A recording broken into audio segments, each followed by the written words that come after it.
Voy a compartir el material para que vayamos ya explicando.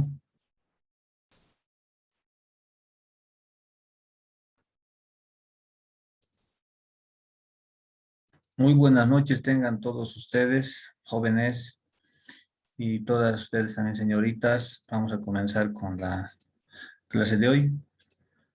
Confírmenme, por favor, si le está llegando bien la señal.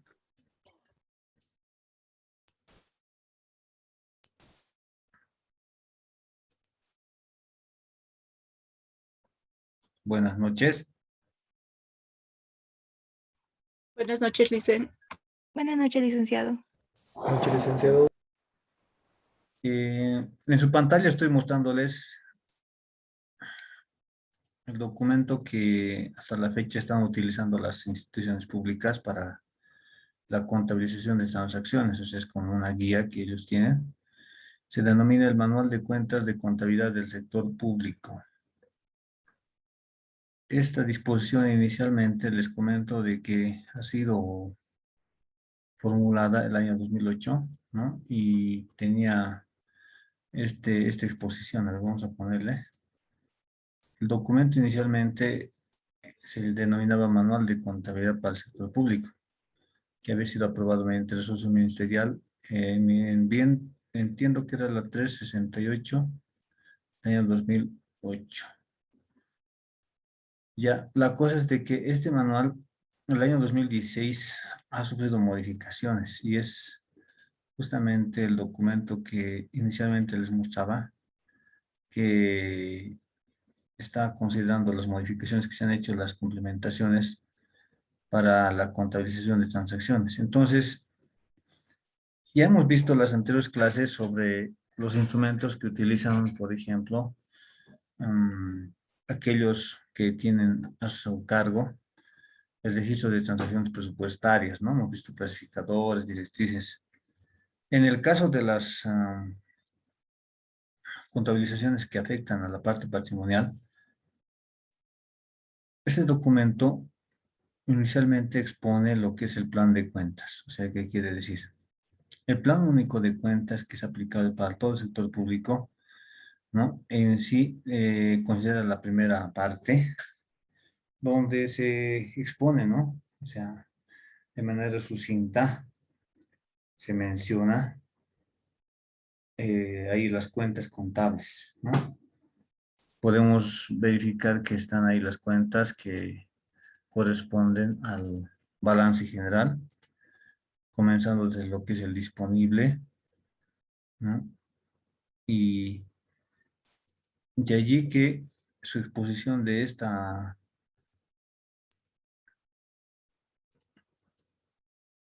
información en este documento, ¿no? Muestra cómo uno tiene que emplear cuando le corresponda realizar alguna transacción. Por ejemplo, pueden ver ahí que hay cuenta única del Tesoro, cuentas fiscales en el Banco Central de Bolivia, en moneda nacional, en moneda extranjera, las cuentas fiscales y otras en la banca privada, las cuentas en el exterior del país. Bueno, dependiendo del tipo de transacción, el tipo de contabilización que en sí se dé. Ahora, no nos olvidemos de que cada entidad es un mundo único y diferente. Vamos a decir que todas van a contabilizar en las cuentas fiscales del Banco Central de Bolivia. Se podríamos equivocarnos.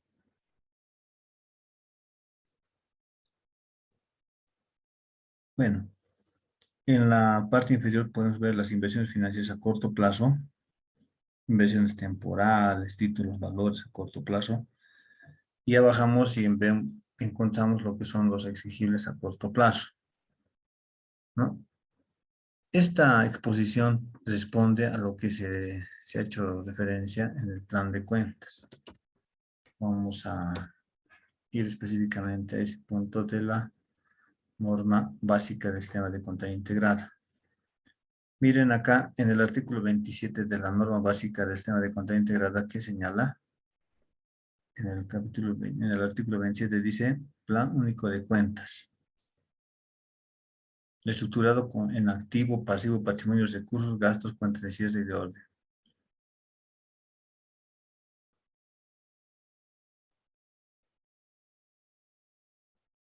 Viendo el artículo 28, ahí está la estructura del Plan Único de Cuentas, o sea, es aplicable para todo el sector público.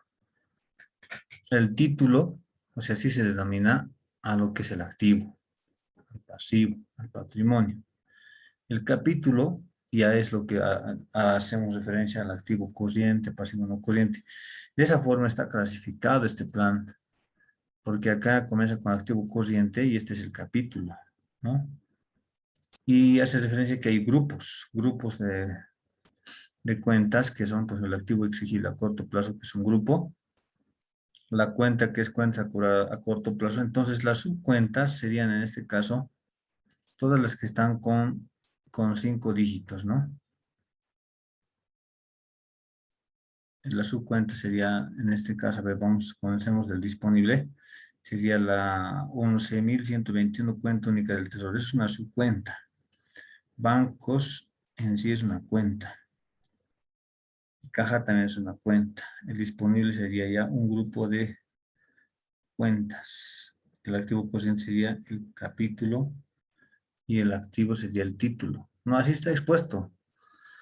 En sí, a fin de que se ha planteado de esta forma, a fin de uniformar las exposiciones que se dan en el sector público, tanto las empresas públicas como las instituciones descentralizadas, gobiernos municipales, departamentales, entidades, ¿cómo se podría decir acá? Autárquicas, tienen que aplicar esta exposición. Ahora, hay particularidades que puede diferenciar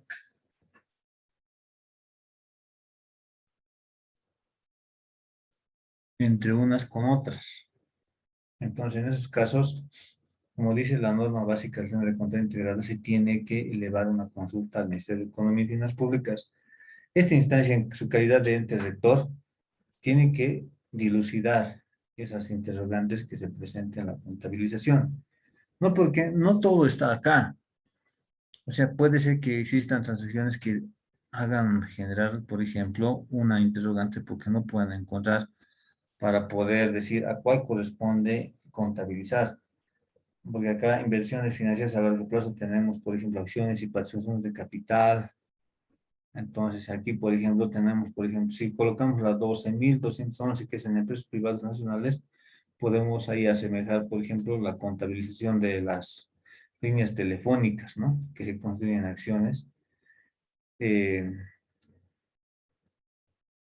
de esa forma tenemos que identificar. Ahora, ya más adelante, viendo lo que está desglosándose por códigos, el desarrollo de cada una de estas también se va ya a definir en un manual de cuentas.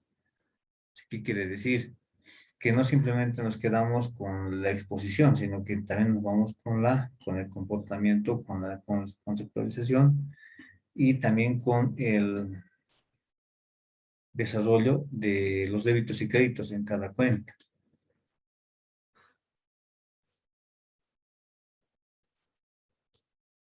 Así vamos avanzando y claro, ahora la segunda parte, en este caso respecto al plan de cuentas, tenemos lo que es la descripción de las cuentas. Ya aquí están, por ejemplo, describiéndose qué implica un activo, qué implica un pasivo, qué implica patrimonio, que habla de lo que es integrado por el conjunto de bienes y derechos cuantificables derivados de transacciones y derechos propios del ente contable, capaces de permitir la prestación de servicios, producción de bienes o de ingresos económicos y financieros, ¿no? Hace una aclaración acá, que este grupo de gastos, que son por diversas razones se difiere por gestiones futuras, ¿no? Incluye alguna apropiación que tengas que darle, toda vez de que posiblemente no des lugar a la ejecución presupuestaria en esta gestión. Entonces, acá se hace una explicación ya a detalle de cada una de las cuentas, ¿no? Que se dan. Bueno, el contador tiene la obligación de tomar en cuenta lo que dice el tema anual. ¿Por qué razón? Porque es un instrumento que ha sido emitido para que sea de cumplimiento obligatorio en todo el sector público.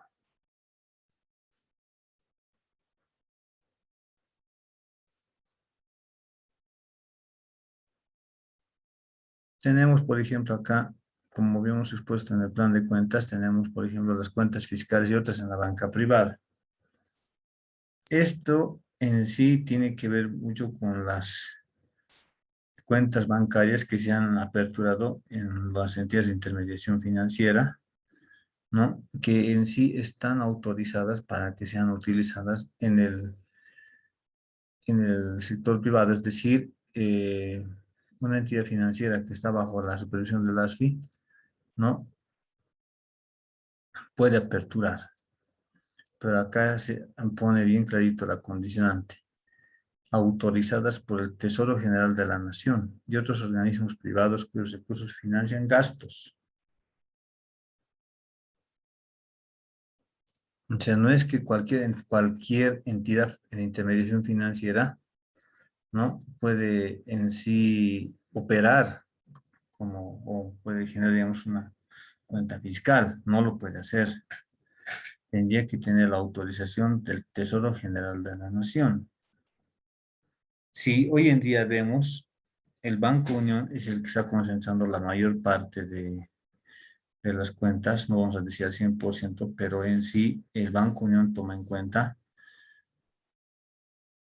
las recaudaciones, así como también las disposiciones de recursos, y ha sido habilitada, ¿no?, como un medio para poder constituirse cuentas fiscales. De ahí que los personajes del sector público, ¿no?, pueden y deben abrir sus cuentas en el Banco Unión.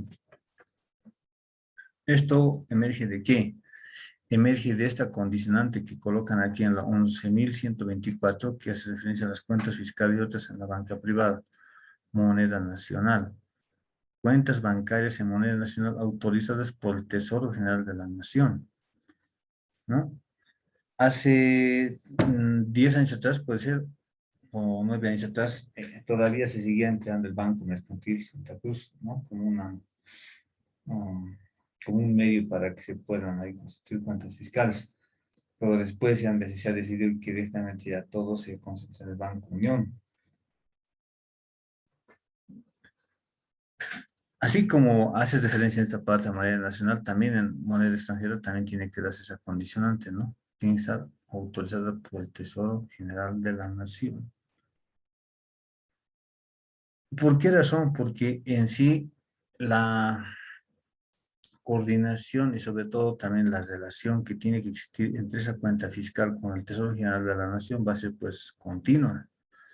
No nos olvidemos de que en ciertas cuentas que se aperturan no es que van a acumular saldos así por un tiempo, sino que la cosa es de que son un medio para que las instituciones puedan ahí acumular sus recursos, pero que al final en algún momento van a tener que trasladar esos recursos a la cuenta única del Tesoro, ¿no?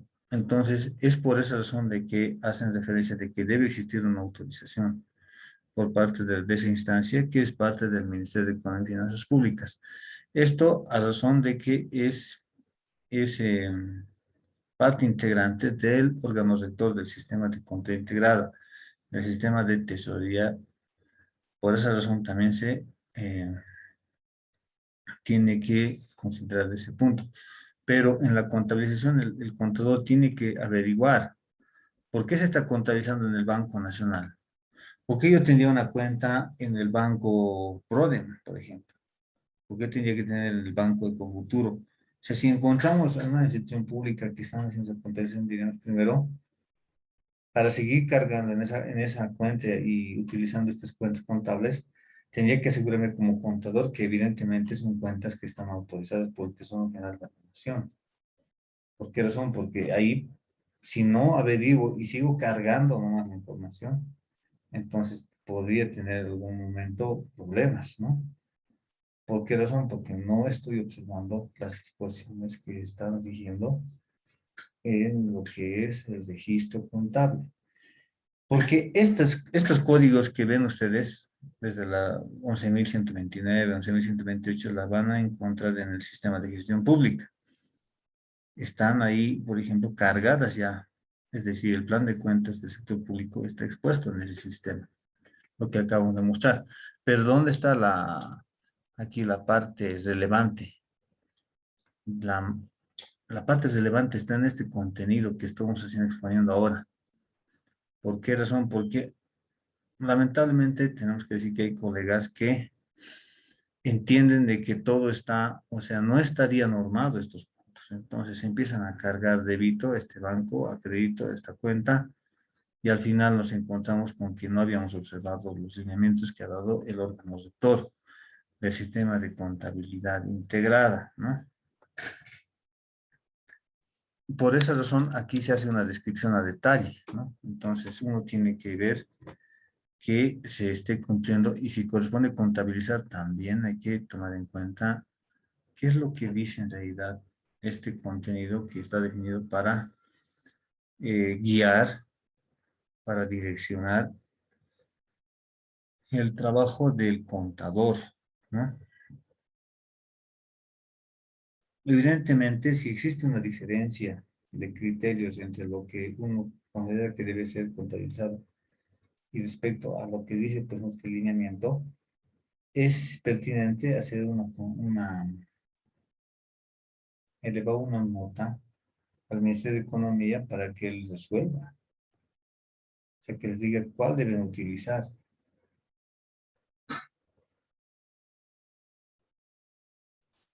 Posiblemente les comenten de que no está definido en el plan de cuentas, pero eso no sería una respuesta.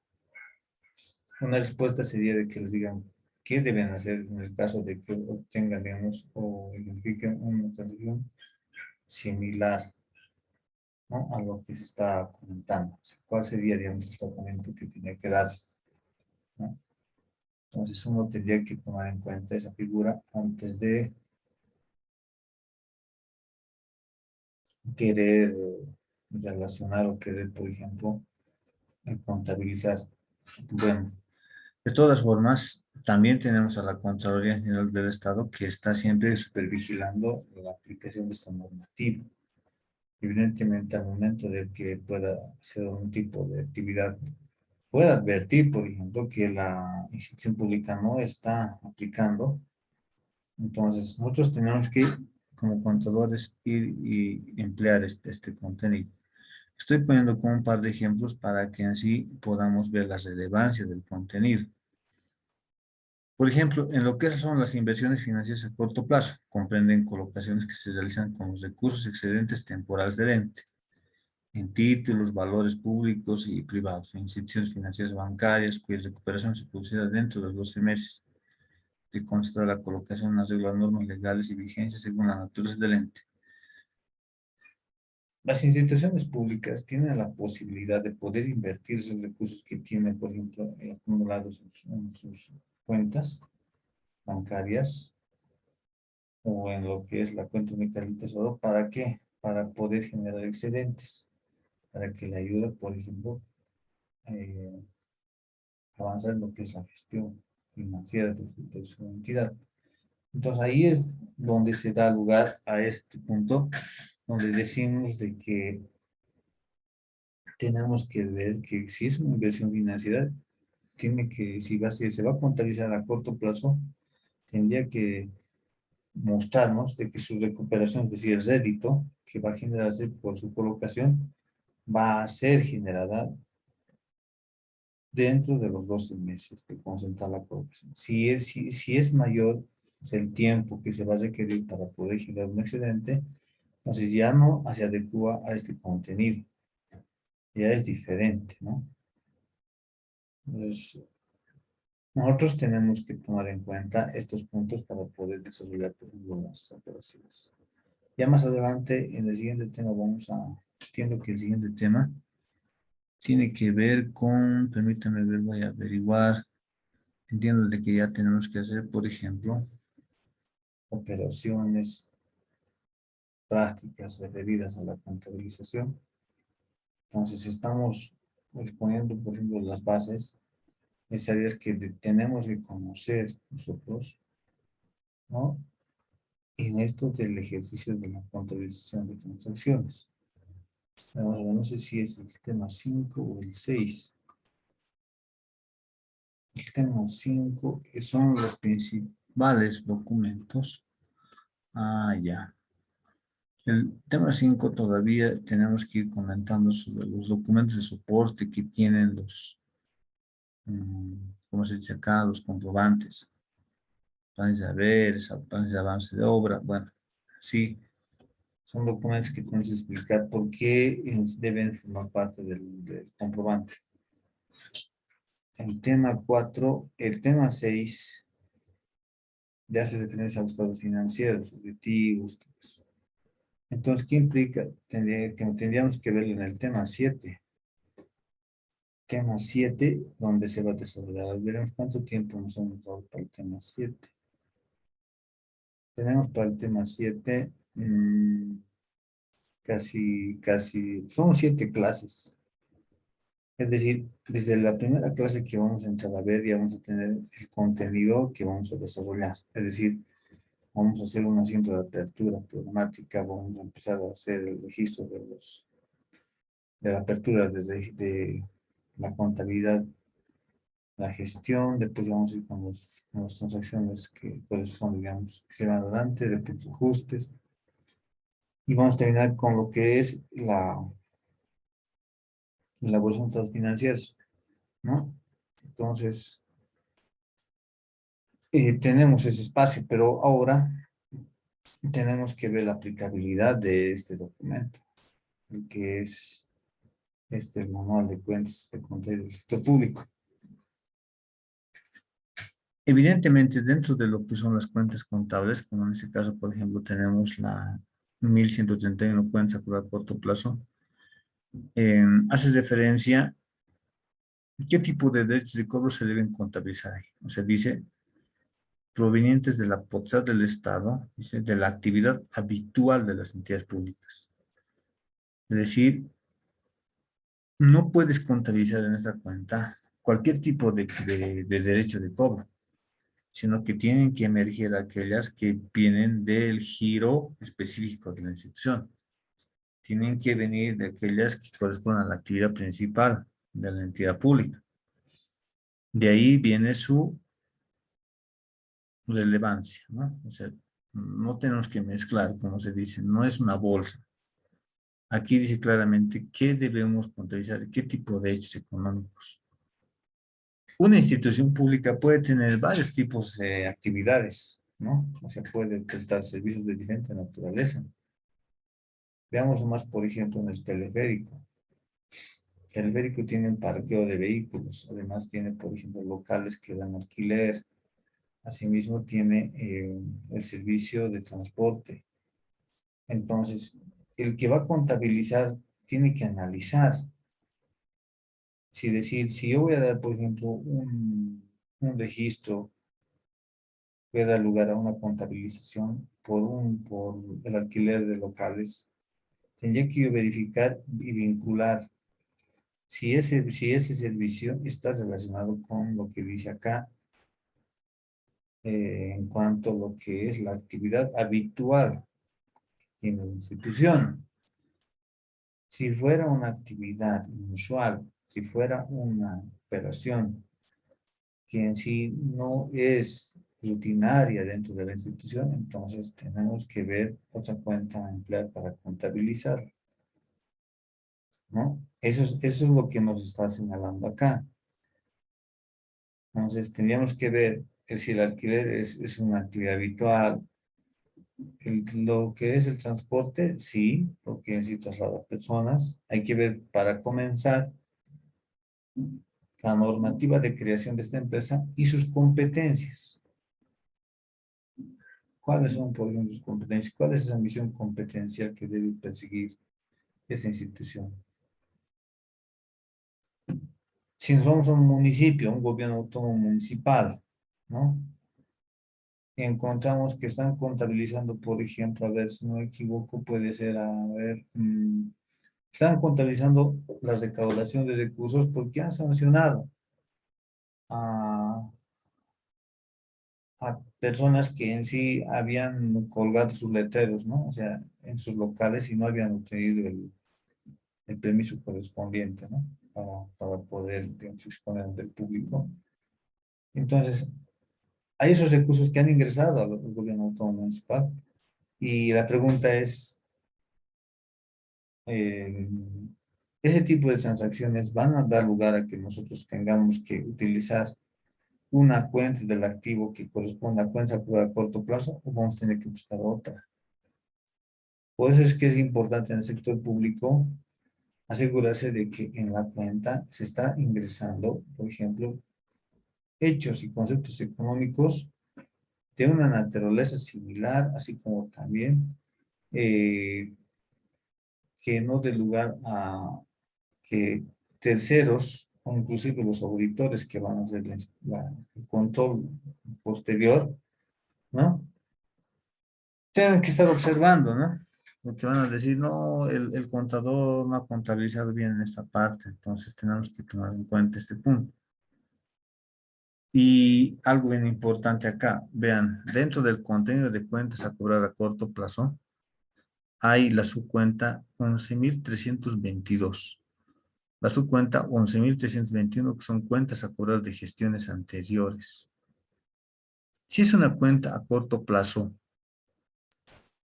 ¿qué entendemos con una cuenta a corto plazo? Que daría lugar a que se va a regularizar ese derecho de cobro dentro de los 12 meses, ¿no? O sea, se va a convertir en dinero, ¿no? En un periodo contable.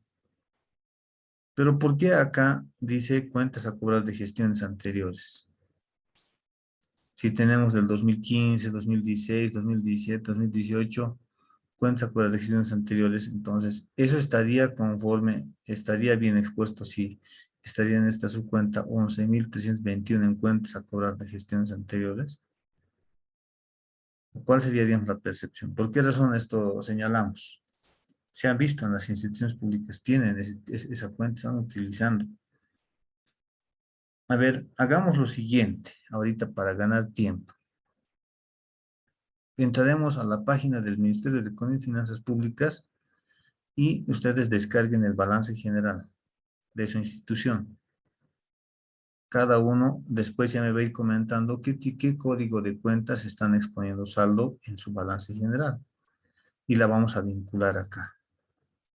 Entonces ahí vamos a empezar a entender con mayor cabalidad lo que tiene la institución que hemos elegido. ¿Les parece, jóvenes y señoritas? Ligdo me dijo Sí, que entre más, perdón, no puede escuchar bien por la señal. Ya, reiteramos entonces, aprovechando que estamos haciendo pues una explicación del empleo de este manual, podemos descargar de la página del Ministerio de Economía, como les he explicado en su momento, y descarguen el balance general de la entidad que ustedes han elegido.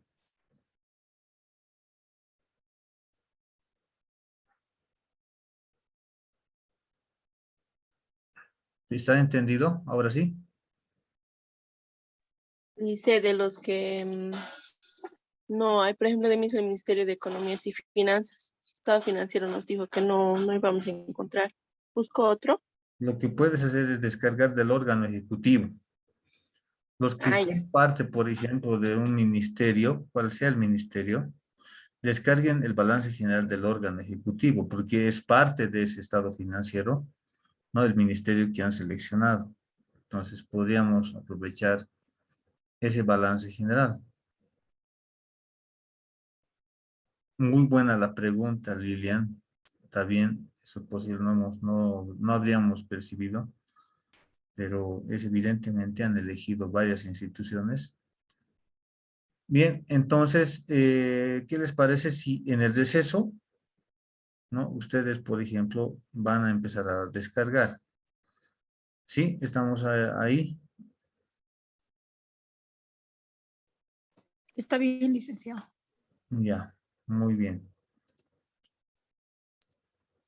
Bien, entonces, aquí, por ejemplo, en esta parte de lo que son los documentos y efectos a cobrar a corto plazo, hace referencia de que ese derecho de cobro tiene que estar, dice, respaldado con letras de cambio, pagares u otro documento legal de derecho de cobro, ¿no?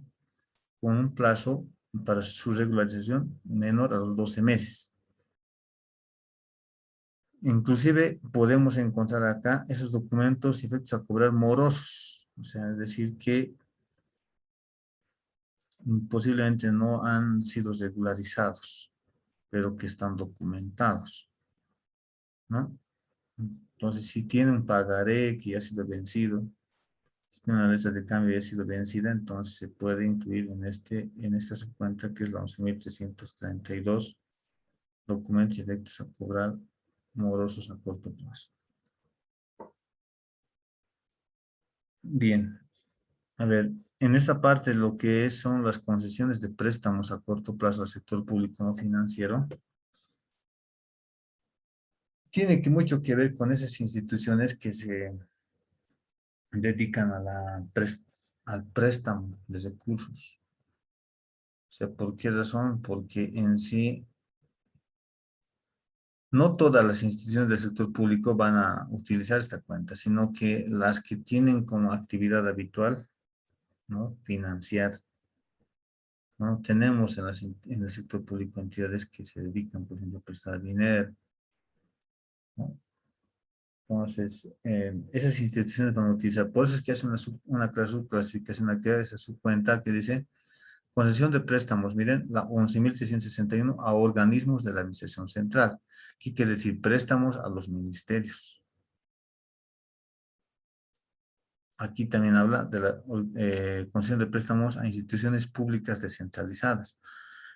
Puede ser una entidad descentralizada, ¿no? Que tiene autonomía de gestión, a un gobierno autónomo departamental, a un gobierno autónomo municipal, a una institución de seguridad social, se puede decir a la Caja Nacional de Salud, a una empresa pública nacional, o sea, puede ser, por ejemplo, la del nivel central, como tenemos ya en lo que es BOA, o la empresa boliviana de aviación puede ser, que puede recibir un préstamo. Así, por ejemplo, podemos tener una empresa pública regional, que es, por ejemplo, la empresa Tarijeña del Gas, ¿no? En Tagas, por ejemplo. O la empresa pública municipal, que es, por ejemplo, Emavías, Emaverde. Tenemos también otros departamentos, por ejemplo, otras empresas que también tienen son parte de los gobiernos municipales, que pueden obtener financiamiento. Entonces, este tipo de transacciones deben registrarse de esta forma, ¿no? Lo vamos a hacer interesante el ejercicio, o sea, es decir, la práctica que vamos a desarrollar. ¿Por qué razón? Porque cada institución que ustedes tienen es diferente. Entonces, de acuerdo a la naturaleza de la institución, vamos a registrar las transacciones. Es decir, no vamos a tener un ejercicio uniforme para todos. Si es municipal, va a tener que contabilizar, por ejemplo, recaudación por impuestos municipales, por elaboración de planos. O sea, va a tener, como se dice, transacciones referidas a sus actividades. Si es una empresa pública que han elegido, se dedica a vender productos, venderá productos. Tendrá que reconocer el impuesto al valor agregado, ¿no? El contador tendrá que identificar la cuenta, a qué cuenta tiene que registrar esa transacción, ¿no? Considerando lo que dice el manual que estamos exponiendo acá. Entonces, si hablamos, por ejemplo, de otra institución que es diferente, porque todo parte de dónde, todo parte de su competencia, de sus atribuciones que tiene. Entonces, generalmente las actividades que con mayor recurrencia se dan y dan lugar a la contabilización son aquellas que están vinculadas a su actividad principal, ¿no? Si ya se ve con recurrencia que hay una actividad que sí están contabilizándose frecuentemente y que no está vinculada, entonces ahí algo está llamando la atención, ¿no? Es decir, si eh, se ha decidido tal vez generar, por ejemplo, un servicio distinto a lo que en sí define sus competencias, entonces tendrían que ajustar su disposición legal para poder añadirla, ¿no? No sé si me acuerdo, pero el año pasado o el año pasado creo que equipos, por ejemplo, quería ensamblar televisores, ¿no? Quería ensamblar, no sé en qué quedó ese tema, pero imagínense si hubiera empezado a producir más movimiento en esos ensamblajes, en la venta de esos equipos, ¿no? Posiblemente estaría inclusive adecuado a lo que dice su competencia y sus atribuciones. Pero si no fuera el caso, entonces tendríamos nomás que nosotros ver cómo vamos a reconocer, obviamente, eso, cosas que habla acá de la habitualidad, de la actividad habitual que debe llevarse adelante, ¿no? Entonces, estos puntos son relevantes. Aquí, por ejemplo, habla de los anticipos a corto plazo y se registra pagos a proveedores y contratistas que serán imputables a las cuentas correspondientes a los próximos 12 meses. En el sector público constantemente se está construyendo, o bien se está mejorando infraestructura, o se está, por ejemplo, dando lugar a una nueva infraestructura. Entonces, resulta de que por el contrato que suscriben, definen entregar un monto de dinero con anticipo, ¿no? Que hacen referencia a que debe estar invertido correctamente. ¿Eso qué quiere decir? Hay una condicionante para la entrega de recursos en el sector público. No es que alguien va a decir, yo te entrego, aquí están mis 20,000 bolivianos, o sea, para que hagas la obra y te olvidas, no. Hace referencia de que tiene que ser invertido correctamente. Pues dice, contra el recurso entregado, el contratista tiene que extender una boleta de garantía que haga referencia, dice, anticipo por correcta inversión del anticipo. O sea, no puede argumentar el contratista de que no ha avanzado nada, no ha iniciado obras, nada, porque ya le estás dando una inyección a su capital de trabajo para que pueda desarrollar la obra, para iniciar. Por eso se hace referencia. Y si no cumple esa condición, se tendría que ejecutar la boleta de garantía que ha entregado ese contratista a favor de la institución pública. ¿Por qué razón? Porque no ha cumplido con esa condición. El contador tiene que analizar todos esos puntos para no incurrir en algún tipo de contabilización incorrecta.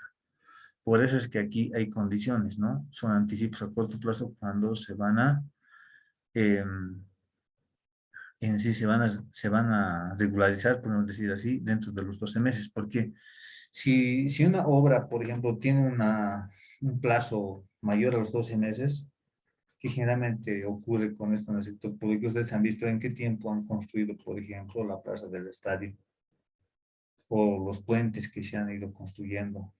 No ha sido en un tiempo corto.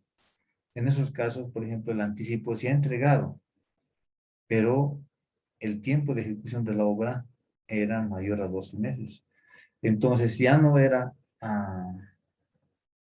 ya no se adecuaba esa operación del anticipo otorgado a esta cuenta que tiene con código 1137 anticipos a corto plazo.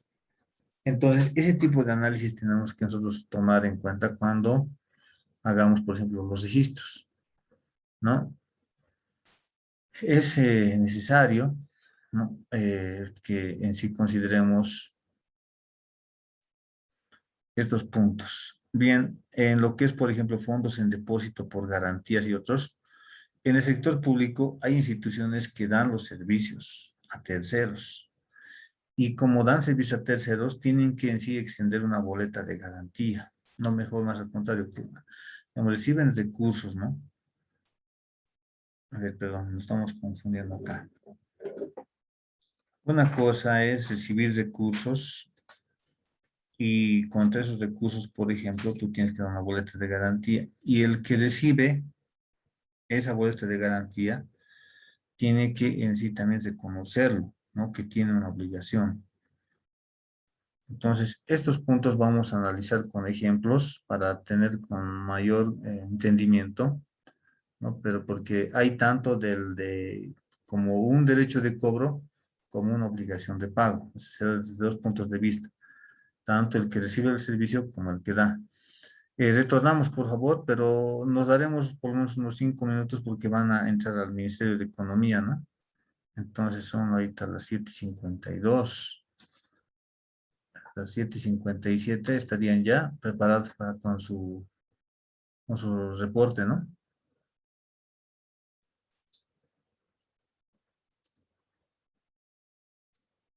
Hola. Entonces, ¿es el tiempo que vamos a tomarnos o inmediatamente podemos ingresar?